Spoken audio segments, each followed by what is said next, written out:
ayun, tayo magbabalik ulit at ating dudugtungan na natin yung ating ginawa yung nakaraan. So natapos tayo sa edit na part dito. So dito natapos tayo sa edit. So in-next na natin yung delete na part na to. So once na clinic natin to, magdi-delete yung part na to. So once na delete ay click natin yung delete button, magdi-delete tong HL department yung ano. Paano ba gawin yun? So ito na, alin na at panoorin. So punta lang tayo sa category. So although hindi ko na siguro to ay copy ko na lang tong part na to sa edit. Arrange lang natin para hindi maano yung tape. Arrange lang natin, tapos create muna ako dito ng modal, bagong modal para sa delete. So edit na to is palitan natin ng delete. So copy ko lang, tapos punta tayo sa dashboard admin. Dito natin sa loob ng modal, paste lang natin, tapos copy ko lang siguro itong add ulit, paste natin sa delete. So papalitan na natin agad ito ng delete. Yan, tapos ano ko lang to, disable ko muna, tapos palitan na siguro natin na yes or no. Close, palitan ko lang ng no. Tapos yung add, palitan natin ng delete. Yan, sunod natin. Yan, palitan natin. Tayo sa category. Yun nga, copy natin to, buong edit na to, tapos paste natin dito para naman to sa delete. Yan, para sa delete. So create ako dito ng pang sa delete button, para once na click tong button na to, mag-delete yun part dun na pinag-delete nyo. So space natin, oops, so copy ko tong buong to, copy ko siya, pasok natin sa class. Yan, once na click ko tong button yan, mag-delete tong part na to. Copy ko lang tong buong data na to,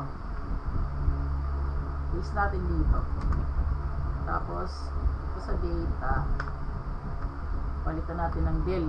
So ayan, kunin natin itong del na to, lagay lang natin siya dito sa data del. Yan, tapos yun, tapos call natin yung ID ng modal, copy, paste natin dito. Yan, tapos tanggalin ko na tong part na to, delete lang naman tayo. So yung response, gawin ko response 2. Ayan, so instead na edit, gawin natin na delete.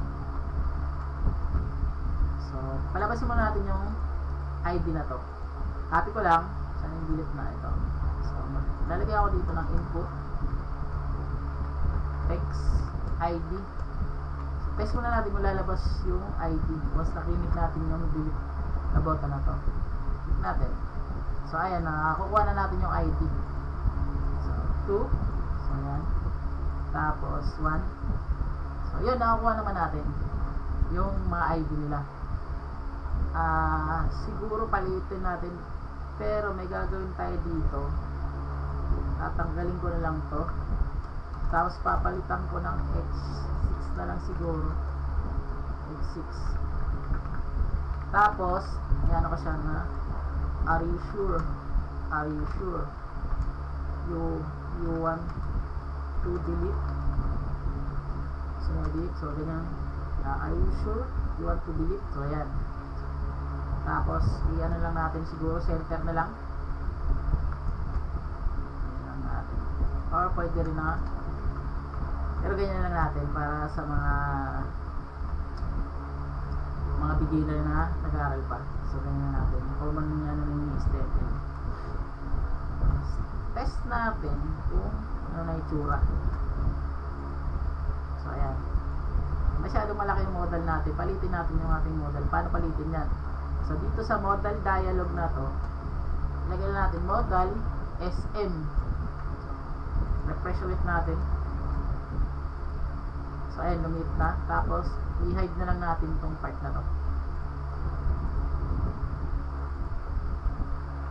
Hidden. Tapos secondary, gagawin natin danger para refresh. So ayan, ganda na tignan, di ba? Delete category. So are you sure you want to delete? Pag yes, magdi-delete. Pag no, cancel yung delete. So ayan. Ayun na, enable na natin to. Or yan, tanggalin natin kasi naka-comment, tanggalin natin para mawala. Tapos tatanggalin ko lang tong nag-hold ng validation. Ayan, tanggalin natin. Tapos yan, ko lang dito. Masyado silang dikit. Enter ko lang. Yan. Tapos ano ipapasa natin? Tapos lagyan na natin ng delete category, happy, tapos please. Tapos message 3 or 3 na lang. Natin dito, message 3. Tapos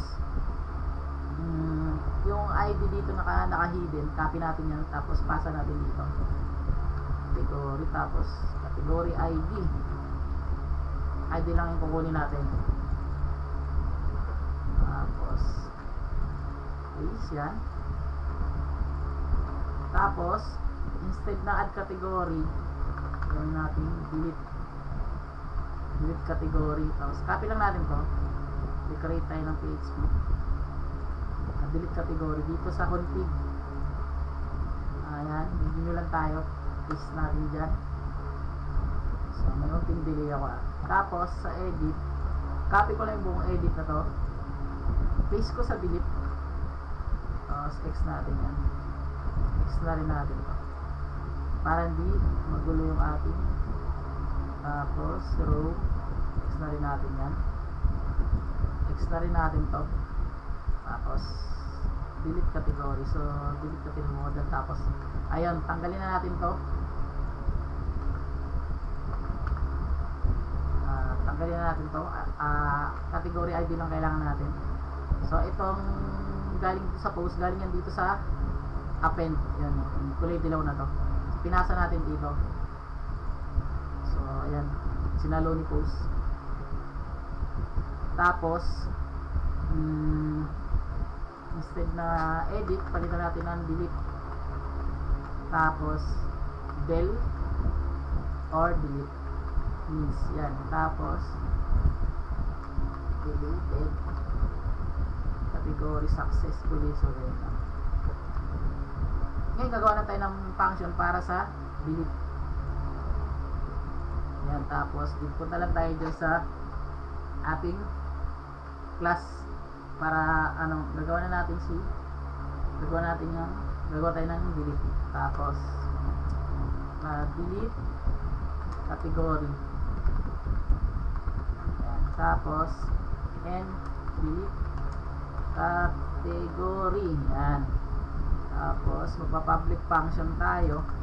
Public function. Tapos paste lang natin to, curly braces. Tapos mag-copy lang tayo dito. Ito, copy na lang natin to, paste natin dito.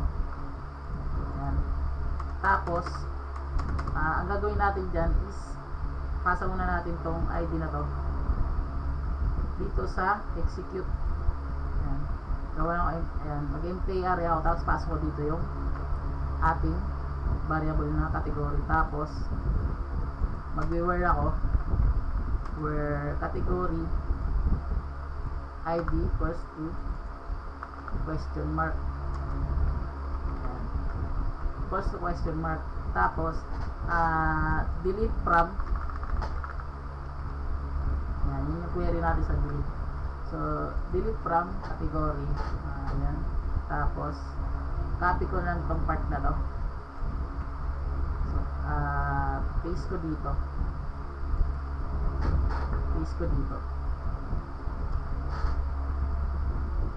Pwede natin tong uncomment muna. Ngayon magagawa tayo dito ng del na variable. Tapos paste natin dito. So, yan. Yan muna. Tapos ayusin natin yung ating code. Masyadong magulo. Ayusin muna natin. Masyadong magulo ang ating code. Yan. Ayos-ayos ng code. Hindi matinitingnan.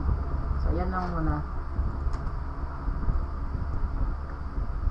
So, yun. Test na natin to. Ating delete.